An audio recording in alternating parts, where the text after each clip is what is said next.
Okay, good day to all science students. In this video lesson, we are going to tackle now the week 8 of quarter 2, oceanic crust and continental crust. For day 1, we are going to discuss the comparison between oceanic and continental crust. So for objectives, identify the major landforms found on Earth's surface including mountains, valleys, plains, plateaus, and bodies of water.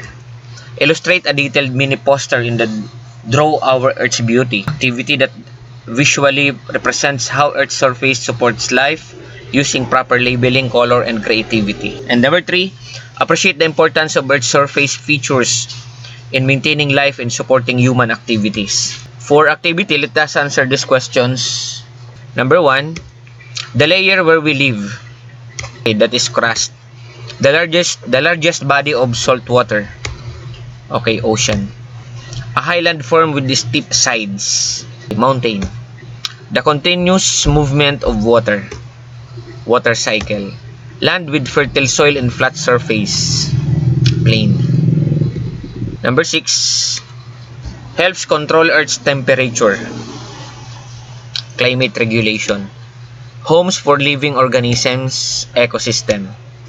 Depends on the Earth's surface for crops, okay, food security. A place where people build communities, okay, human settlement.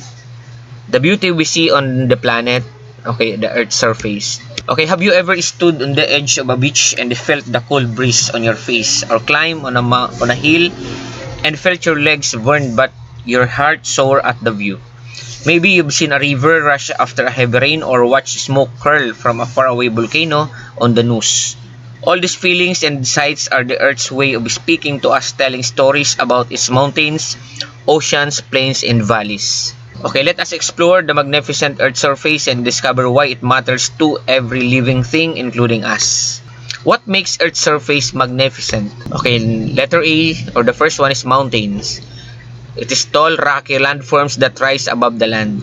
Okay, valleys, low areas between mountains or hills. Okay, plains, wide, flat lands often used for farming. Plateaus, elevated, flat areas. And ocean and seas, large bodies of salt water covering most of Earth's surface.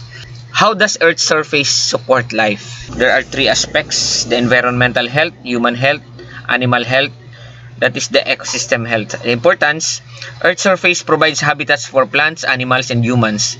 Healthy forests, coral reefs, and grasslands support biodiversity. Example, forests is equals to oxygen and homes for animals. Okay, the water cycle. Landforms like oceans, rivers, and mountains help circulate water through evaporation, condensation, and precipitation. Example, rain forms in mountains and flows into the river. Okay, the climate regulation. Oceans store heat. Forests absorb carbon dioxide. Both help control temperature and weather. Example, coastal areas stay cooler due to ocean breeze. Okay, food security. Fertile soil on plains grows crops, rivers, and seas provide fish and irrigation. Example, rice fields and plains, fishing near coasts. And human settlements. People live where land and water are available. Plains and valleys are perfect for cities and farms. Example, Manila or lowland plains, Baguio on mountains.